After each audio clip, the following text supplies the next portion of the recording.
ये इजाफ़ी चीज़ है, याद रखिए। तो आप एक इजाफ़ी काम नहीं कर रहे हैं। और उन लोगों को मैं ख़ास नसीहत करूँगा जो ये करते हैं कि तरावी नहीं पढ़ पाते हैं बोलकर वो इशा भी नहीं पढ़ते हैं। 2 रकात नफ़िल नमाज़ फ़ज्र से पहले की जो मौक़िदा है वो इतनी अफ़ज़ल है कि दुनिया व मा फ़ीहा, जितनी चीज़ें कायनात में उससे बेहतर है।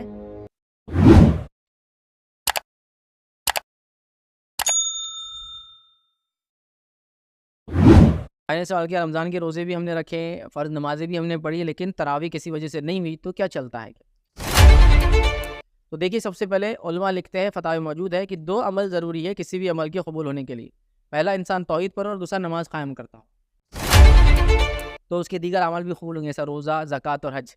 बहुत से लोग होते हैं ना, एक अल्लाह को मानने का दावा करते हैं, कभी नमाज़ नहीं पढ़ा, लेकिन हज बराबर चालू है, ज़कात भी चालू। उलमा लिखते नहीं ना, तौहीद और नमाज के बाद दीगर अमाल फ़राइज़ भी कबूल होने वाले हैं। तो लिहाजा आप रोज़ा रख रहे हैं, फ़र्ज़ है, और आप नमाज़ भी पढ़ रहे हैं, फ़र्ज़।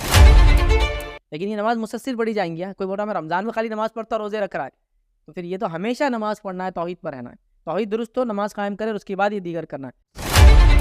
तो अगर आप नमाज़ी हैं, मतलब फ़र्ज़ नमाज़ें पढ़ते हैं और रोज़ा भी रखते हैं, लेकिन किसी वजह से आपकी तरावी छूट जाती है, तो इससे आपकी इबादत में कोई फ़र्क नहीं आएगा, फ़र्ज़ में कोई नुक़्स और कमज़ोरी नहीं आएँगी, चूँकि तरावी आपके मक़ामात को एलिवेट करेंगी, आगे बढ़ाएँगी, चूँकि रात की नमाज़ है। लेकिन उसके ना पढ़ने से आपके रोज़े और आपकी नमाज़ पे कोई फ़र्क नहीं आएगा, ईमान में कोई इंशाअल्लाह कमज़ोरी नहीं आएँगी। ये इजाफ़ी चीज़ है, याद रखिए। तो आप एक इजाफ़ी काम नहीं कर रहे हैं। और उन लोगों को मैं ख़ास नसीहत करूँगा जो ये करते हैं कि तरावी नहीं पढ़ पाते हैं बोलकर वो इशा भी नहीं पढ़ते हैं। मैंने ऐसे कई लोगों को देखा। क्या होता है, तरावी अब नमाज़ हो गई इशा की। अब इशा के बाद आपके घर में कोई बीमार है, आप बिज़नेस पर हैं, आपकी ड्यूटी टाइमिंग बदल नहीं सकती है। अब आपको निकलना बाहर, तो कैसा हो जाता हूँ, अरे नको इशा को नहीं जाता हूँ। इशा गए तो तरावी पढ़ना पड़ेगा, तरावी नहीं पढ़े तो मस्जिद से निकल नहीं सकते, मस्जिद से निकले तो लोग देते हैं। अब कुछ लोग क्या करते हैं, नमाज़ पढ़ लेते इशा, फिर धीरे से ऐसा खिसकते जाते दूसरे दरवाजे की तरफ कहीं, तो भी फिर धीरे से देखते कोई देख रहा तो नहीं, ऐसा होता है ना। पहले ज़माने में लोग फ़िल्में देखने चले जाते, बच्चे देखते, पहले कोई रिश्तेदार देख रहा तो नहीं आस-पास थिएटर के। फिर चुपके-चुपके वो करते हैं, फिर आईडी से तारत खाने में घुस जाते हैं, फिर आईडी से वज़ू खाने से निकल के चप्पल पहले से बाहर है और एकदम मुँह यूँ फेरते-फेरते निकल जाते। फिर थोड़े दिन बाद उनको शर्म आती है करने पे, कोई भी देख लेते, बोलते जान दो अब नमाज़ी, तो इशा ही नहीं पढ़ते तरावी के लिए। तो ऐसा नहीं, आपने इशा पढ़ ली, आपकी आप फ़राइज़ करें, रोज़ा तो आपके लिए काफ़ी है। लेकिन मैं ये नहीं कह रहा हूँ कि आप तरावी छोड़ सकते हैं, पढ़ना चाहिए, अच्छी बात है, बहुत अच्छी बात है। लेकिन उससे ना आपके रोज़े में कमज़ोरी आएँगी उसके छोड़ने से, ना नमाज़ में दीगर कमज़ोरी आ रही, ना रमज़ान के फ़ायदों से महरूम रह रहे हैं। रमज़ान के मज़ीद फ़ायदे उठाएँगे आप, ज़्यादा फ़ायदे उठा सकते हैं जब तरावी पढ़ रहे हैं। लेकिन आजकल के यूथ को मैं जो देख रहा हूँ ना, ऑलरेडी फ़राइज़ के लिए को आ नहीं रहे हैं। उस पे आप बोलेंगे तरावी भी तुम्हारे लिए कंपल्सरी है। एक दिन भर का थका रहा मज़दूर है, उसको भी आप खड़े कर दे रहे हैं उसमें, और फिर उस पर जिसको कहेंगे वो कंपल्सरी जो चीज़ बनी हुई, क्या मालूम आपको तरावी की?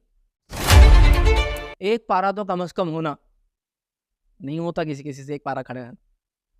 हालाँकि गल्फ़ वगैरह के अंदर तरावी होती है, चाहे जितनी भी रकातों की आप बात करें। इतनी लाइट, इतनी हल्की होती है, जो कि फ़र्ज़ नहीं है ना ये। इतना हल्का करते हैं कि आप वहाँ जाएँगे तो आपको महसूस भी नहीं होगा।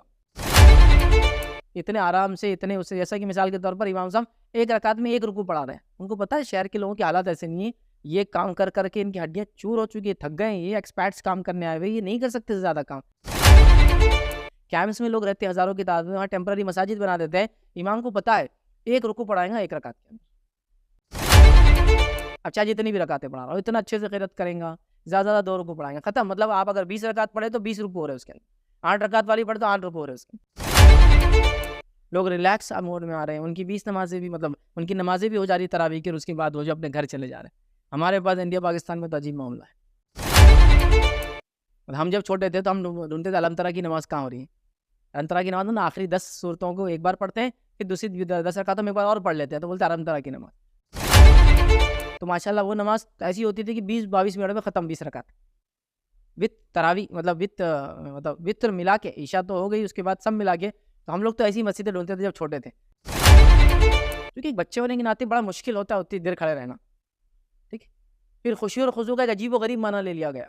फजर में अगर इमाम साहब 4 रकात 4 रुकू पढ़ा दे, तो फोड़ डालते हैं उनको, समझो कोई।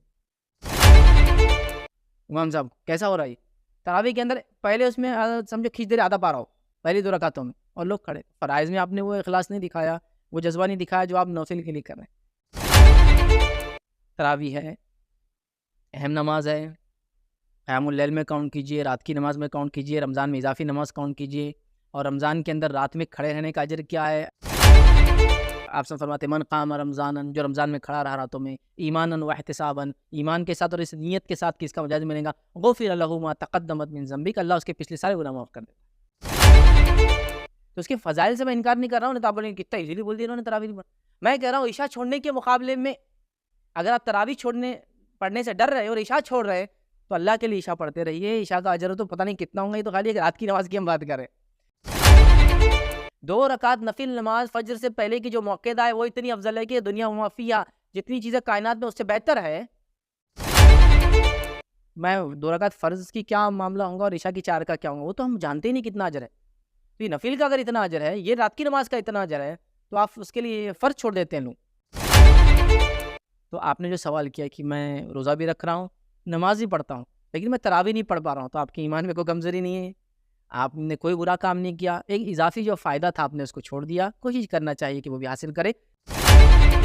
ना हो तो इंशाअल्लाह कोई मसला नहीं, चूँकि इंसान, ज़मीन, ज़माना, हालात, सेहत, मामला सारी चीज़ें डिपेंड होती है, इस पे याद रखिए।